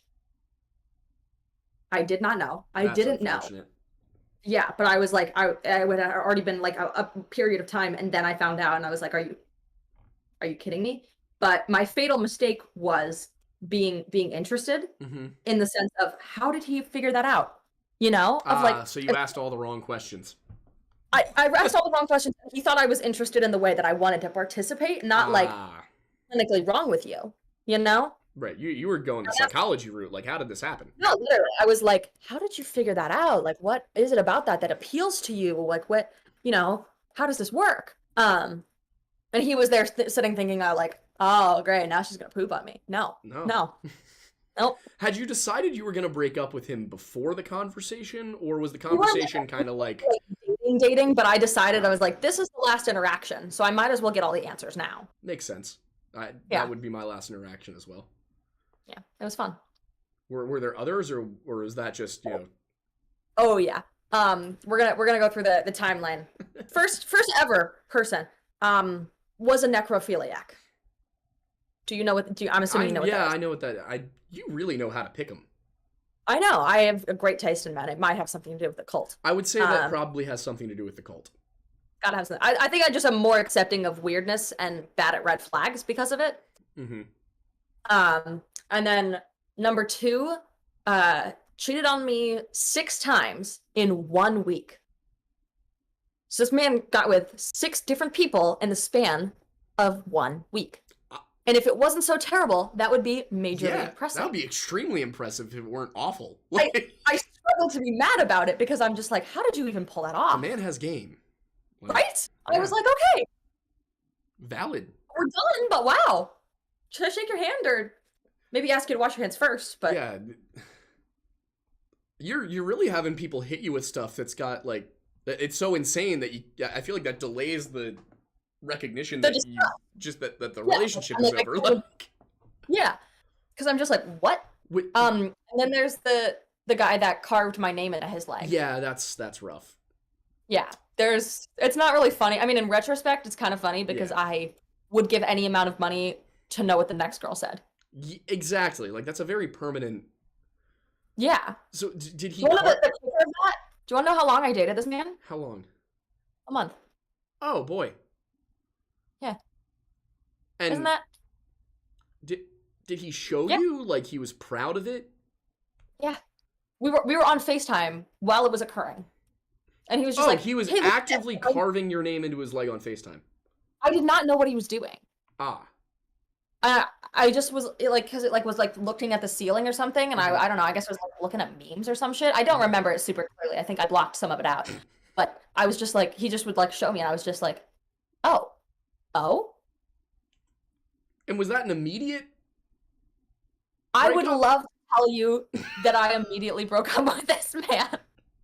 How long did it last afterwards? Only about a week. Oh boy. But you want to know what the nail in the coffin was for me? If it wasn't him carving the name in his leg, I'm very curious what it was. He assumed that I was cheating on him with my best friend at the time, and he called her to her. I don't know, it's CUNT. Ah, yes. And I was like, now this Yeah, is the that's line that I stand on. I'm glad you got out of it. I just wish you'd Or gotten just out of it screaming for with the pride. better reason of the two of those. Like, see, if somebody carves your name in their leg after like 50 years of marriage, I mean, maybe that could kind of be romantic. Yeah, But a no, month of dating is a lot for that. a lot. What other one? I do have a Oh, question. there's. Oh, go If for you it. want it. Daydreaming Boy asks, howdy, do you still believe in some of the things that the cult tried to instill in you? Uh, Not necessarily. Like, I don't believe it because it came from them, but like some things they said, I mean, like, I might be wrong. I always joke about like, you know how disappointed I'm gonna be if I die and they were right. Mm-hmm. Yeah. Like that's gonna like be really fun. Pascal's really wager. Yeah. But it's better to believe because the cost of not believing is higher than the cost of believing. Exactly. Someone said, damn, feel bad for that guy. Hope he got help. Same. Yeah. It's definitely...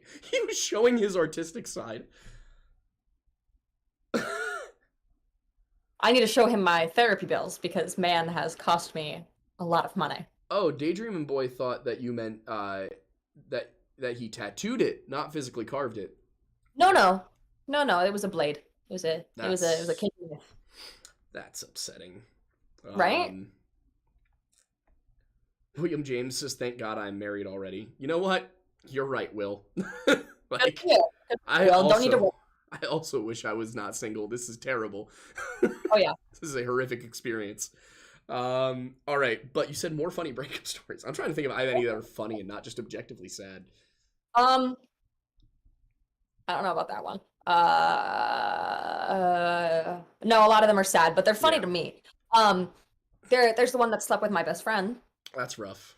Is that The aforementioned one that I broke up with for yeah.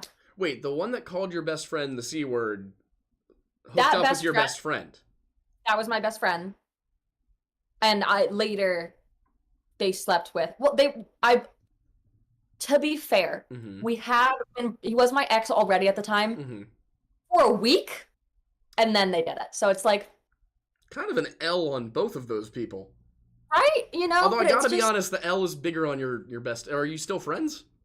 No. Yeah, it's bigger L for her because this is a guy who carved. No. Your It's best- not that guy. Oh, not that guy. Okay, different guy. No. I was just saying, like, that's the same best friend that I broke up it with. was a different guy. Yeah, no, Gotcha. there was a good chunk of time between these two. Jeez. I did have this like one guy that I kept trying to go on like a first date on in college, and he legitimately kept ending up in the hospital. Like the first time it was like COVID, so I was like, oh, sad. Mhm. But then like he went home, but then like his lung collapsed because of COVID. And then like went home, and then like something else went wrong, and so he's still alive, and we're actually friends. But I just was like, I would post on TikTok like, oh my god, I'm gonna go on a date, and then I'd be like, he's in the hospital. At least he wasn't blowing you off. Like, I know, but that's he was a like legit trying reason, to go you know? in a very legitimate way. Oh my god. So that happened a lot. Let's see, what else have we got? Do you occasionally find yourself falling back into the cult mindset? If so, when was an example? I definitely will find myself kind of in this blind faith mindset of Mhm. I have the assumption that people in authority not are always right, but like a blind trust in authority a lot of times of like, oh, they would never do me wrong. They have the best ideals for me just because they have been given a position of authority. Mm-hmm. And that's something you kind of have to like, It's hard not to like break was out taught. of. Yeah, like you were kind of taught to not question it. Yeah. And so you find it in other places in your life of like, oh, don't question this because you're not supposed to. But then like, why? Yeah. That's I think why cults become so much more dangerous in a second generation is once you've raised an entire group of people to think that way. Yeah, once you live there, you're like one of my friends that lived there and now still lives there, I assume, was born there. Like I wasn't born there, but was born there and has lived there their entire life. Your age? Yeah, we were the same age. And so it's like, and I remember like, weirdly enough, that was a part of kind of how I further got indoctrinated, is because I was like, she's, you know, like that's cut out for a second. What did you say? She's your best friend. Yeah. Oh. Yeah, so it's like it furthered my kind of indoctrination of like, oh, she believes it. Right. So it must be fine. Yeah. Right. Yeah.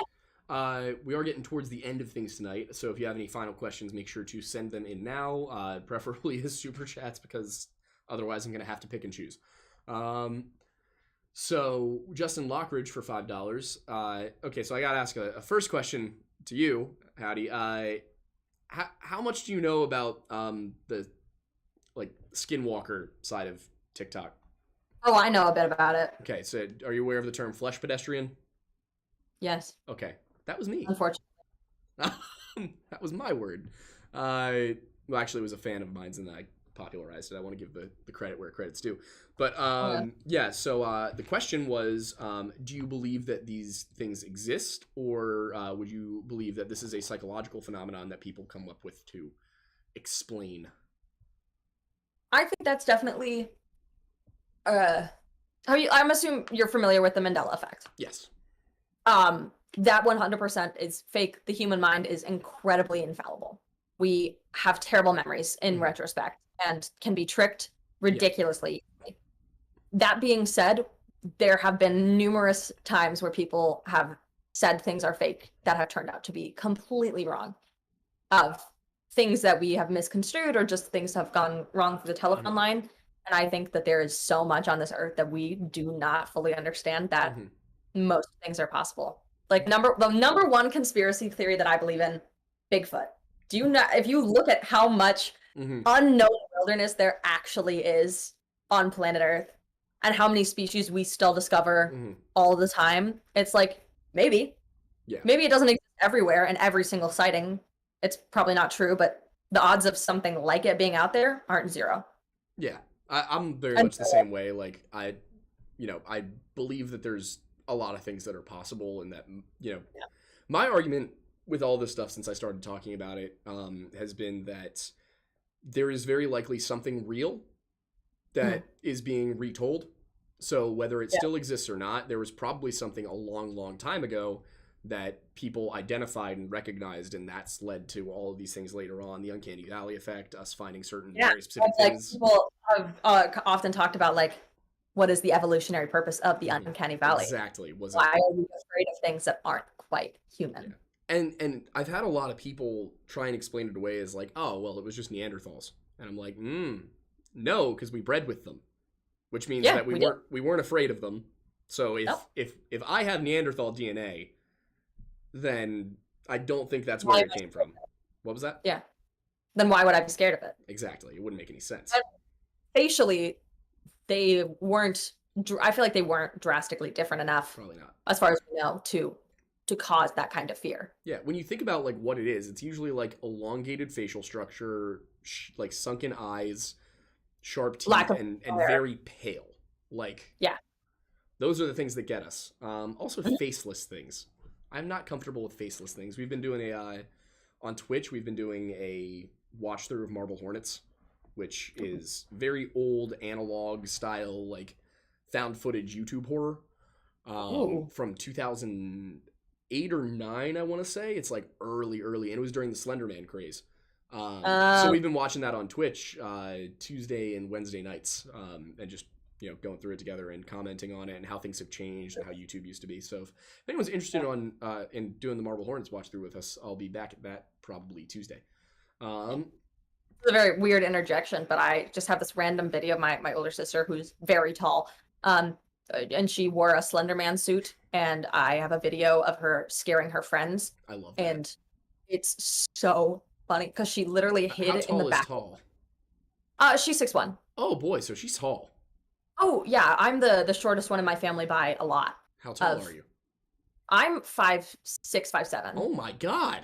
Are you guys Yeah. Dutch? And I have no idea. But like Well, one of my sisters, I knew Dutch people in high school who were like, but like one of my sisters is 6'1", the other sister is 6'2", and the brother is 6'7", I think now. And so like all the family photos are like, and then me. I feel like you kind of won on that front. Like, I would love to be taller than that. No, I want to be taller than just one sibling. Right, you don't want to be the shortest sibling. Yeah. I just don't want to be the shortest sibling. Yeah, I'm in a weird spot. I'm the oldest, but my little brother is almost taller than me now. And I'm not sure how to feel about it because he's 9 years younger than me. So I'm like, Liam, stop. Like, I'm happy for you that you're going to be tall, but I don't know. But wow. Maybe give it a rest. Give me a couple more years, you know? Like, when I was his age, I was 5 feet tall. I only made it to 5'9". You don't need to be 6'2" already. From History Daddy, we have, for 2 pounds, does the hardcore Disney fandom give cult vibes? I wouldn't qualify it as a cult because of how much of a choice it is. Mm-hmm. I feel like a defining factor in a lot of cults is the difficulty and the ability to leave, Mm-hmm. of whether it be via social pressure or like physical constraint. Disney is very much a socially acceptable thing to be interested in. Like, yeah, people definitely take it too far sometimes, but if someone's like, oh, what's your like favorite thing? And someone says Disney, you shrug it off. Yeah. If someone asks you, what's your favorite thing? And your answer is 80-year-old old man that lives in the village that I live in. It's a little different. Was he like, and I think the 80-year-old man, was he like actively in the community, or did he have disciples that kind of ran things? Both. He lived there as well as he like wrote songs and chants for us and books and traveled. Kind of Manson-esque. Yeah, but just minus the murder. Yeah. Again, as far as I know. Yeah. Co-host just hopped back to the chat again, and he goes tall because Aiden is 5'6" and has a thing for girls who are my height or taller. Yeah. Yeah. A majority of my exes, the most traumatic ones, have been shorter than me. Really? Yep. I have a height complex. I want to be tall. Okay. I got very, like, I was very short growing up, and then I ended up, like, totally average height, and I've just accepted that. I'm okay with that. Like, I was really worried at first, because short men have a hard time in life, you know? They can overcome it, but it's definitely a little bit more difficult to be, like, 5'5". And I was worried I wasn't going to break 5'6", because I was 5 feet tall going into freshman year of high school. I hit 5'6" sophomore year. So it took me a long time. I spent 2 years in high school shorter than, like, every single girl. It was painful. I was like 5'6". My sister, the tallest one, was like 6 foot in middle school, and so like I got to middle school, and I like started going up. I was like getting to 5'6", and I was like, oh my god, yes, I'm gonna be taller than her. And then I got to 8th grade, and I just stopped growing. Yep. I have been the same size ever since, and I was like, I'm furious. It works. Like, what do they think of, like, what's the sibling reaction to you being 1.5 million followers strong? It's definitely interesting. I get mocked a lot. Yep. Sounds about right. Yep. And I try so hard to kind of keep it out of the familial life, because while some of the content I make is fun, some of it's there's some thirst traps in there. I got bills to pay. Yeah, you're getting more views than I am. It's kind of funny though, like the content variety that you get with you. It's like unhinged stuff, cult stuff. Yeah, you'll see me like crying in the bathtub. Sprinkle a thirst trap in. Yeah, and then they'll be hanging, and you're just like.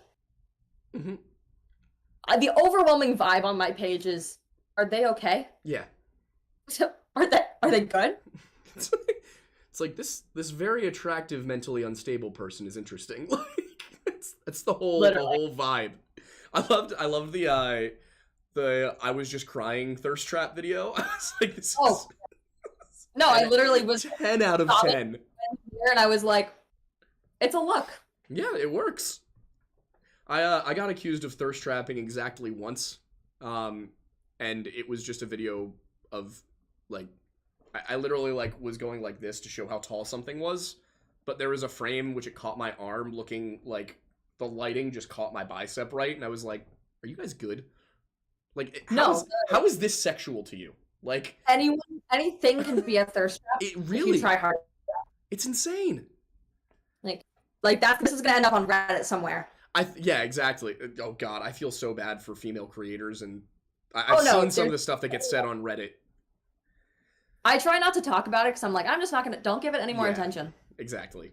It's there was one video where it was like a fungus of some sort, but it was like early morning dew, and a guy just kind of like poked it, and people were in the comments like, I should call. I already know. I'm like, oh God, you guys need help.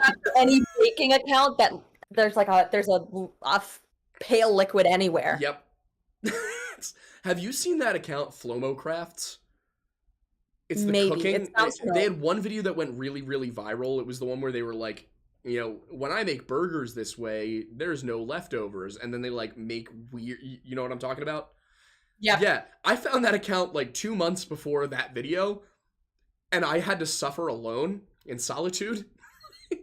But that one is, that account bothers me deeply. And it made me think of it when you said cooking accounts. Yeah. Somebody just asked me, Aiden, are you implying that you would post thirst traps if you wanted to? I have nothing to thirst trap with. Do you want me to teach you? I need about 4 months in the gym before I am thirst trap ready. Bullshit. Is it all lighting? Is it all lighting and angles? Is that what you're gonna tell me? No, anything can be a thirst trap if you try hard enough. I'm gonna take that to heart, and my content for the next week is gonna be thirst traps that are not thirst traps. I will teach you how to do it. I shit you not. I'm gonna like just gently take off a slipper or something and place it on a counter and see if people. Yeah, exactly. No, you just have to have the right music. Yeah, I mean, you've got it down. You've mastered the craft. Like. Oh yeah, I mean it's semi like very repetitive, but I'm also like don't fix it if it's a broken. Yeah, exactly. If it works, it works. There's no reason you can just swap the outfit and you're good. Yeah. Like somebody did just ask me. Not ask me. Somebody said Kellen Data says Jeffrey Dahmer was super into biceps, which is like the most disconcerting thing you could possibly say to me right now. Yeah. Let's see. Anyways. What else we got? Daydream Boy said, I love your I was just crying videos, but I wonder what it does to your head psychologically. That's a good question. Like, you know, I try not to think about it. You just try not to think about the vulnerability aspect? Oh, yeah. I try to just, like, I mean, because I was crying over a really dumb thing. I'm a crybaby of, like, I one time saw a corgi, and he had 3 legs, and I was like, he already has so few leg per square foot of corgi that to lose one was just to see that. Tragic. Like I'm tearing up about it right now. Like it was sad. And the mascara that I currently wear is very much not waterproof. So any amount of tear and it looks like I've been sobbing. And so I was like, you know what? Go for Embrace it. Yeah. Just make it work. Yeah. Oh, all right. But at this point, it is 8:53. I have not eaten since like noon. Food is important. I have a headache that is going to drive me nuts if I don't ingest something. So, would you like to plug anything? This is my sword spoon. Okay. People were asking in the chat. They were just saying spoon ? Yeah, this is spoon. And I do not know what to make of that. Nope, this is spoon. Good. The OG. I one time broke it. And so now he's I appreciate it. Oh, wait. I have a sword somewhere. Disturbing fact from my second class because I think it's the funniest thing in the world. Mm-hmm. We were learning about parthenogenesis. Do you know what parthenogenesis is? It sounds familiar, but I don't think I know what it is. It is a form of asexual reproduction. It's primarily like jellyfish and lizards. What it basically means is reproduction without the need of two genders in a species, or two sexes in a species. Of like, doesn't need an X and a Y, and this species can start reproducing on its own. Got it. Not necessarily. It's like there's a slight difference between that and asexual reproduction, but our teacher was describing this to us of like, oh yeah, it's possible in a lot of forms, usually not completely. Of like, it'll start the stages of development, but then they won't be viable. And my favorite example of this was, she said, if you are to take trout eggs, the fish trout, and a male human were to spit on the trout eggs, they would begin developing. So male, only male, not female, male human saliva will begin developing trout eggs. And I'm just going to leave you with that horrifying fact as you go to eat dinner. I don't like I'm going to let it sit, and I'm going to let it stew in your brain. You're welcome. I'm upset. Yeah. All right. Well, with that said, social media, where can the people find you if they're my people and not your people? If you look up the word howdy, that's fair. I will come up. Specifically the howdy y'all one, the one that looks like me. Okay. Will be me. The profile picture is it's me in a John Bellion costume. Of course it is. I like John. What else would it be? Why would it be anything else? Yeah. Thank you for having me. Thank you for letting me balance things. Of course. Thank you for balancing things. It was very enjoyable to throw you off your rhythm while you were telling a joke. Yeah, that was difficult. That was rough. See how long like you could. Yeah, when you did the eye thing, that. Yeah, I have a laser eye. But I love to not tell people until it's. You have a lot of control over it. Oh yeah, well, it's because I have contacts in right now. How does that allow you? I have esotropia. I love that. I'm stalling. I have esotropia, and it's like a muscle weakness in this eye, and so when it gets tired, it drifts over, and the contacts prevent it from getting tired. But I can basically like shut this eye off. That's really cool, but it's awful. But if I was born in the Middle Ages, I'd be dead. Does it make your vision weird when it? Yeah. So since I have my contacts in right now, when I do this, you're blurry. But when I take my contacts out, everything is blurry until I cross my eyes. Interesting. Yeah. Huh. I never considered what that would be like. Yeah, it's not like a traditional lazy eye, but it's easier to call that and be like esotropia. People are going to understand lazy eye. They're not going to understand, Latin. We do have finally one last super chat for 5. Does that mean I can biologically be the father of some trout? I think you said that it doesn't finish development, it just starts it. It does not finish developing, so you could biologically father trout fetus. I guess that's one thing to put in your Tinder bio. Yeah, trout daddy. Yeah, trout daddy. Be careful, that's going to be... History daddy, time to change your name. You're trout daddy now. Yeah. All right. Well, thank you everyone so much for watching. You can, of course, find Howdy here at, what was it? Hey, Howdy, y'all? It's a howdy, y'all. Double the howdy. Makes sense. Yep. On TikTok. And do you have any partnerships you want to? Hank and John Green are doing an awesome coffee subscription, which it's literally called the Awesome Coffee Club, and it is a fantastic charity. All of the profits go to a hospital in Sierra Leone, and you get coffee monthly, and package makes you happy. So why not? That is a much better pitch than our coffee pitch, because ours is just. Do you have your own? We're getting our own. Yeah, not yet, but you're fine. You're fine. Ours is a very specific blend that people may or may not like. So I'm fine if people should get the coffee they like, not just get coffee for supporting. But this coffee's for charity. Exactly, coffee for charity. All right, so History Daddy goes for fuck's sake. For the 5th time. Goodbye. Yes. All right, bye everybody. Thank you so much for tuning in. I will see you on the next one. Gonna wave grass.